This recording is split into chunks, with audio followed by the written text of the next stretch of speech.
Hello everybody, Treno here, and today we're taking our look at the first Hungarian tank of the Hungarian subtree.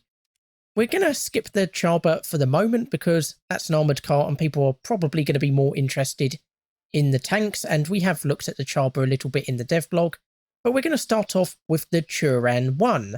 So this is kind of your standard medium tank for the Hungarians. As you can see, it's got these structural steel wire mesh type like applique armor all around the tank and the turret. These are to presumably stop heat shells to try and make them detonate a little bit earlier. And as you can see, it's armed with a 40mm cannon and an 8mm coaxial machine gun. So the 40mm cannon comes with APHE-BC rounds as standard. So this has a high explosive filler, and it's got a penetration of 57mm at 500 meters. It's also got a HE shell with about 8mm max penetration. Now you can upgrade to the 43M, which is an APBC shell. So of course that has higher penetration, 65mm instead of the 57, so 8mm more, but you do lose out on the explosive filler. So it's kind of a choice whether you want to do more damage once you've penetrated or you want to just penetrate at all. And it can come with smoke grenades, so we'll test them out in the test drive if it lets us. And here are your standard upgrades that you can unlock. And as you can see, the armor maxes out at 50mm, although there are a few weak spots. So you've got the driver slit here, which is only 25mm, and the machine gun port, which is also 25mm, but you've also got these bits on the front here, which could cause some issues with volumetric armor and rounds not fully penetrating. You've also got another weak spot here, only 48mm, although it's only a few millimeters less than here. Here's about 30mm effective thickness. The actual turret front is about 50mm. Again, this could potentially be a bit of a weakness, but you'd have to see how that works out again with the volumetric armor and such. This bit up the top here is definitely a weakness. It's only 25mm thick, although you're only going to really hit the commander, and there is an optic sight here, so that might cause a bit of a issue when trying to penetrate there. The side armor behind the armor mesh is 25mm on the hull and 25mm for the turret, which is obviously going to be a bit of an issue if you're flanked. And then for the rear, it is again about 25mm for the hull and the turret. And your top speed with the stock tank is 26.7 miles per hour, which isn't the worst speed in the world, to be honest. And looking at the engine, you can see it's a 230 horsepower engine. And interestingly, it's got the same max speed forward as it does backwards, which is kind of interesting. I didn't realise that was a thing about the Turan 1. And you've got your standard crew of 5. So you've got your driver and machine gunner in the hull, and your gunner, commander, and loader in the turret. Now, like I say, the commander is in a bit of an exposed position here, and I don't know if these ammunition placements might cause some issues, especially these ones at the turret, which are right at the front by the looks of things. Like, that could easily be set off by an enemy targeting your turret. And you've got your gunner optics here, so 1.9 to 3.5 zoom. Vertical targeting speed is 2.2 degrees, and the horizontal traverse is 8.9 degrees a second. Again, this is with the stock vehicle. And we'll just show off the camouflages. So this is the standard one. Got the tricolor camouflage, tricolor wavy camouflage, and winter camouflage. So we're taking this out for a quick test drive. Just going to take the APHE-BC shells and high explosive. So we're just going to start out by going straight forward just to test out the acceleration.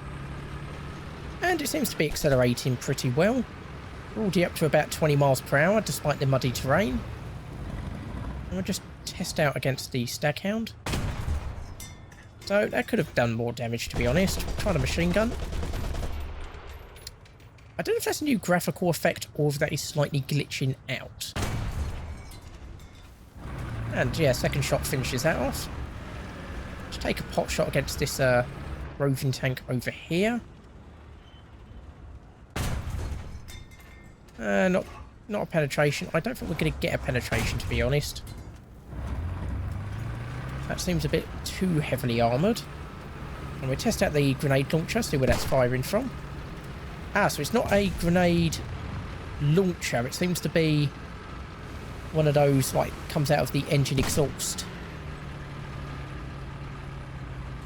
So that could be good for him to retreat him, but obviously not very good for creating cover. And so, yeah, this seems to be doing decently well against lightly armoured tanks.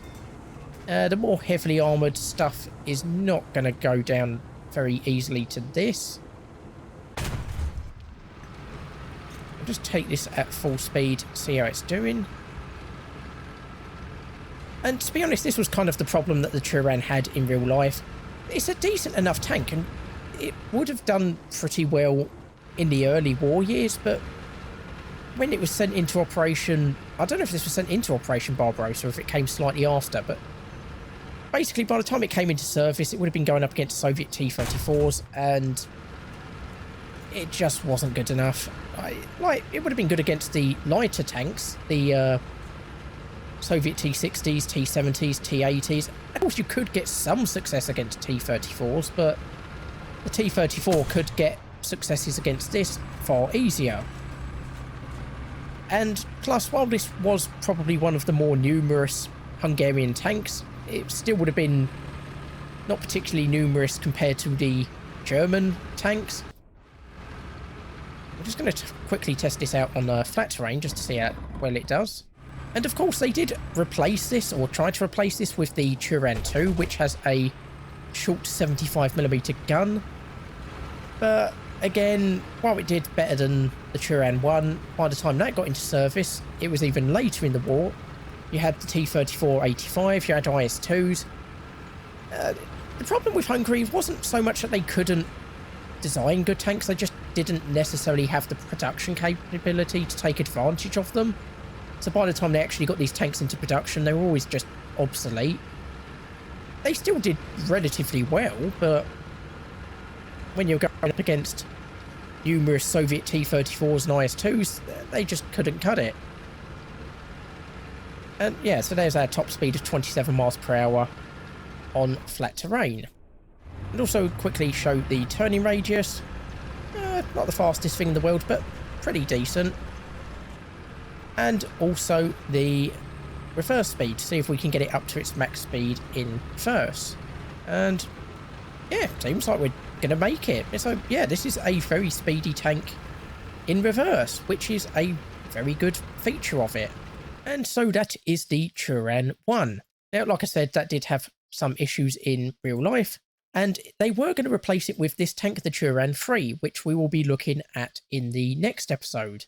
So yeah, that is the Turan 1. And yeah, honestly, 2.3, this seems like a decent enough vehicle.